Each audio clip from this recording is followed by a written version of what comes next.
한국에서 북한으로 돈을 어떻게 보내요? 한국에도 브로커가 있고 중국에도 브로커가 있어요. 북한에도 있어요. 그러면은 예를 들어서 한국 돈으로 한 100만 원 정도의 값어치는 북한에서 어느 정도의 값어치가 있어요? 엄청 큰 돈이죠. 그거를 먹는 걸로만 쓴다고 하면 100만 원 가지고 뭐 잘 먹는다 하면 서너 달 다 쓰지 않을까 싶어요. 근데 이제 그 100만 원을 중간에 브로커들 다 나눠 가지다 보면 저희 가족한테는 얼마 못 가는 거예요. 전에는 뭐 7, 80% 간다고 하더라고요. 근데 저는 그 7, 80%를 믿지 않았어요. 아, 그렇다고 엄마한테 얼마 받았냐 물어볼 수도 없는 거고. 물어보면 어머니는 80% 받았다 해요. 아, 물어볼 수는 있어요? 연락이 돼요? 전화를 받고 다 하긴 하고 줘요. 통화를 시켜요. 근데 얘네가 참 신기한 게 돈 주기 전에는 통화가 잘 돼요. 근데 돈 우선 이체 딱 하고 나면 신호가 안 좋아져요. 그럼 뭘 말하는지 들리지도 않고요. 그럼 어머니는 받았다 하죠. 왜? 그 사람들이 받았다 해라 하면 끝이에요. 그래 다음에 또 도와주지. 딸하고는 약속이 80%인데 뭐 50% 60% 받았다 하면 다음에 안 준다고 막 이래버리면 뭐 브로커들도 다 먹고 살려고 하니까 뭐 50% 갔던 얼마를 받던 어머니 손에 좀 얼마라도 가는 게 맞는 것 같아요. 근데 여기도 워낙 보낼 돈이 없으니까 조금 그런 게 안타까울 뿐이죠.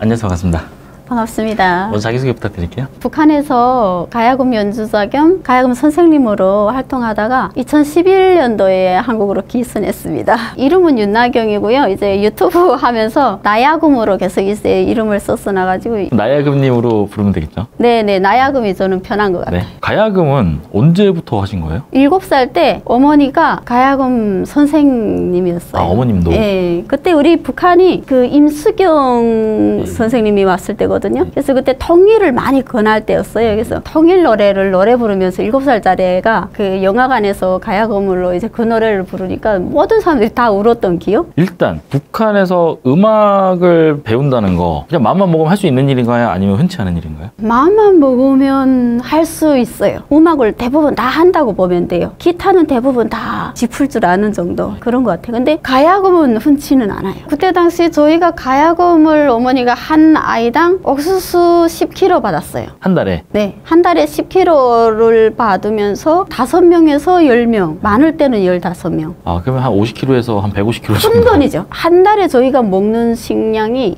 30kg 기억이 나거든요, 그때. 그러면 이 150kg면 뭐 저희가 거의 저절하면 1년치도 될 수도 있는 거죠. 그냥 먹어도 한 6개월치는 먹을 수 있는 거고 아껴 먹으면 한 1년 먹을 수 있는 거고. 그렇죠. 근데 이제 150kg 받는 확률이 1년에 한 번 정도? 한 번 정도? 네. 그거를 주는 날짜가 달라요, 다. 누구는 1일, 누구는 5일, 네, 누구는 10일. 누구는 5일 날에 주면 벌써 5일이면 10kg를 거의 먹을 때쯤 또 이렇게 들어오고 하니까 그러다 이제 나중에는 아예 먹을 게 없을 때도 있고 굶어 죽을 정도까지는 아니죠. 어머니가 워낙 능력이 있으시니까 이 목숨을 건졌다는 게 능력이 있는 거예요. 아, 일단 살아남았다는 게? 살아남았다는 게. 예.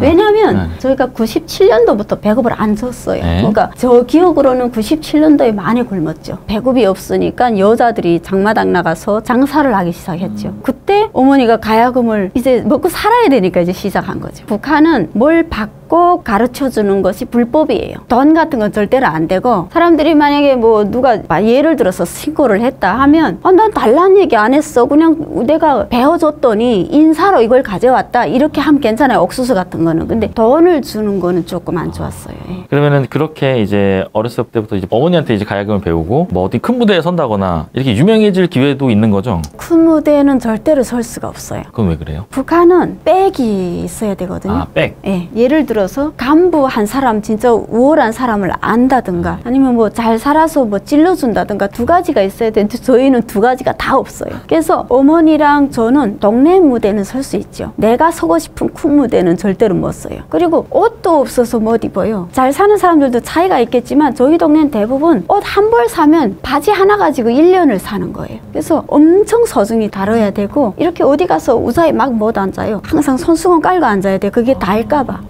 그래서 저는 살면서 바지를 한번 샀던 기억이 19살 처음으로 산 바지였어요. 그러면은 북한에서 이제 초중고까지 나오시고 대학교도 나오셨어요? 대학교는 저희는 아예 그냥 그런 생각을 할 수가 없어요. 저희 집 자체가. 그래서 학교는 못 갔고요. 처음에 유치원교사를 했었어요. 유치원교사 하다가 학교 쪽으로 나간 거죠. 제가 애들을 이제 기악중주라고 있어요. 아코디언, 뭐 기타, 쟁가리, 뭐 가야금 이렇게 해서 군에 가서 공연을 하는 거예요. 거기서 이제 당첨이 되잖아요. 그러면 중국이랑 북한이 왔다 갔다 공연을 해요. 올해는 중국 가고 올해는 북한에 오고. 그런 거를 제가 계속 준비하고 이제 애들 지도를 했죠. 하지만 저는 못 가요. 아, 선생님은 못 가고 애들만 갈 수 있는 거예요? 그 위에 사람이 가요. 애들을 그러니까 보지 않고 칠 정도로 해야 돼요. 얘네는 나가서 실수하면 안 되니까. 가르쳤던 선생님은 못 가니까. 네, 그래서 제가 앞에서 막 지도하고 다 가르쳐 놨어요. 놨는데 자 이제부터 선생님이 너희들 앞에 없어. 자 음악 나오면 너희들이 알아서 해야 돼 하고 없어지는 거예요. 옆에. 그것도 다 연습을 해야 되는 거네요. 저는 한국에 와서 제일 놀랐던 부분이 연주를 할 때 계속 아래만 내려다보는 거예요. 북한은 아래다 내려다보는 사람은 실력이 없는 사람이에요. 위를 봐야 돼요.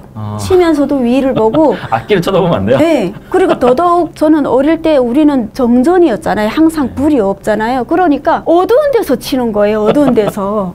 이게 습관이 돼가지고 안 보고 치는 게 익숙해야 되네. 익숙해져 버린 거예요. 그래서 우리는 이제 TV랑 보면 어린애들이 막 연주하면서 막 이렇게 하잖아요. 그게 몸에 배인 거예요. 정전이니까.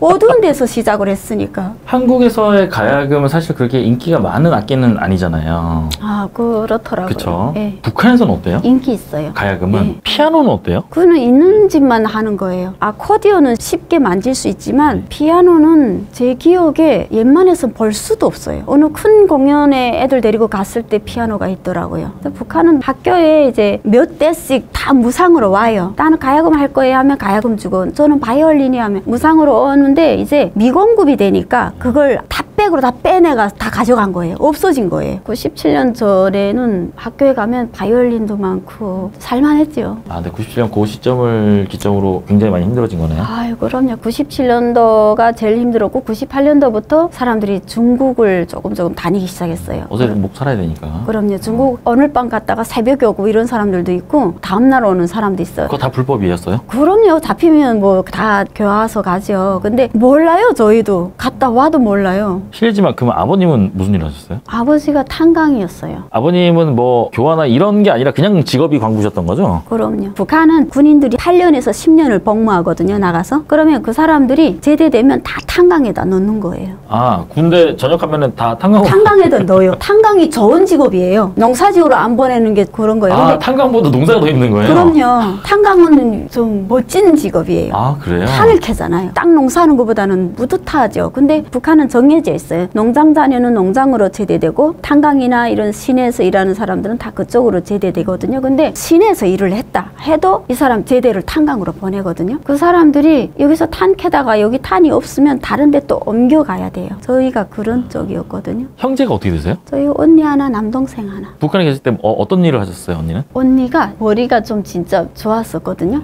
전교 뭐 1, 2등 안에 들어가는 그 정도인데 언니가 이제 원서를 뭐 선생하는 교대를 넣었던지 아무튼 저 기억에 그런데 이제 다 합격을 됐어요. 합격돼서 이제 가기로 했는데 언니가 한 일주일 전에 포기를 하더라고요. 돈 때문에요? 네. 엄마가 지금도 혼자 버는데 내가 나가면 엄마 어떻게 이제 다 먹여 살리겠냐고. 일을 하겠다, 농사 짓겠다 하더라고요. 그래서 언니는 농사를 짓다가 이제 3명 중에 일을 제일 많이 했죠. 언니는 아직 북한에 계신가요? 언니랑 같이 왔는데 뭐 서로 사는 게 뭐 제 각기니까. 아, 언니가 같이 한국으로 오신 네. 거고. 남동생은 또 어떤 일을 하고 있었어요? 걔가 학교 졸업할 때 제가 와가지고 그때 당시는 일이 없었어요. 그냥 잘 살고 있다고는 하더라고요. 돈 보내면서 이제 물어보면. 북한에 있는 거죠? 네. 북한에서 그렇게 유치원에서 아이들 이제 가야금을 가르치고 하시다가 한국으로 오신 건 어떤 계기로 결심을 하신 거예요? 언니가 이제 좀 전에 제가 농사를 한다고 했잖아요. 네. 그게 막 살다가 언니가 너무 이제 구질구질한 거예요. 그래서 언니가 먼저 이제 탈북을 한 거예요. 근데 저희는 몰라요. 언니가 어디 간지도 모르고. 아, 갑자기 그냥 언니가 없어진 거예요? 네, 네. 모르죠. 네. 근데 어머니는 아신 것 같아. 아, 엄마한테만 얘기하고. 네. 어머니가 혼자 계속 우시더라고요. 중국을 가든 가족을 하나 이룬 거잖아요. 그래서 명절이 되면 다른 집은 화목하고 행복한데 저희는 항상 단문장 가놓고 오는 거예요. 그래서 언니 찾으러 내가 갔다 오겠다 이렇게 된 거예요. 진짜 저는 이제 중국이 북한처럼 요만한 진짜 한 동네인 줄 알았어요. 그냥 언니가 어디 있다 하면 그 동네 가면 바로 언니를 볼 수 있는 줄 알았어요. 그런 인식으로 돼 있었거든요. 근데 오늘 그 동생이 그러더라고요. 저한테 저희 언니를 중국 왕청에서 봤다는 거예요. 자, 어떤 동생이요? 동네에 있는 동네에 있는 동생이? 네. 네. 그래서 그게 엄청 반가운 소식이잖아요. 이제 뭐 한 2년 됐는데. 네. 그래서 언니 언니 데리러 나 갔다 올게 하니까 어머니가 이제 반대를 안 하는 거예요. 온 집안이 다 갔다 내려올 줄 알아요. 그리고 언니는 중국에 가서 지가 오기 싫어서 안 오는 줄 알아요. 팔려가서 못 오는 거를 우리는 아 얘가 거기 가서 안 오는구나. 잠깐 팔려갔다고요?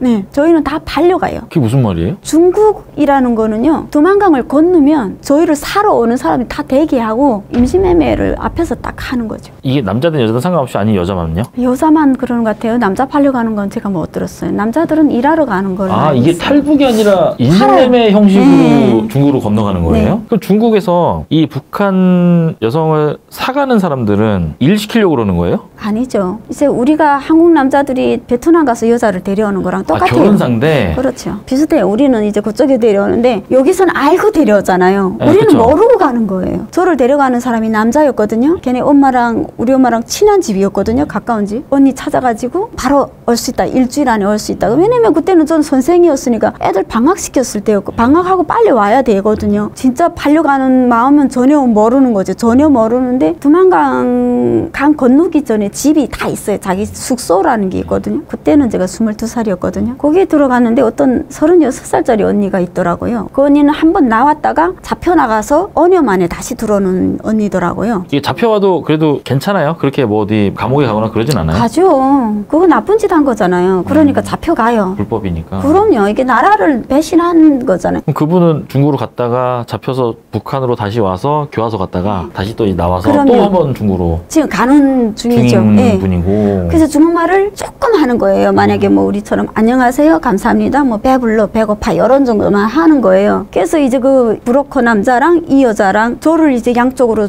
이렇게 팔 끼고 그 두만강을 걷는 거예요. 근데 뭐 산 해서 막 큰 길가에 딱 나가니까 검정차가 있는데 2명만 태워버리고 얘는 가는 거예요. 그래서 너 어디 가 했더니 자기는 이렇게 데려만 주고 북한 다시 들어가야 된대요. 그래서 그럼 일주일 만에 언니 자꾸 자기 또 계속 연락하겠다는 거예요. 저랑. 전혀 몰랐죠. 근데 이제 계속 통화하는 소리를 들으니까 내일 저녁 6시에 출발하는 거 맞지? 거기 도착하면 20시간이지? 계속 그 얘기를 하는 거예요. 그래서 그 같이 간 언니한테 언니 무슨 말이야 했더니 우리 달려가는 거야 하더라고요.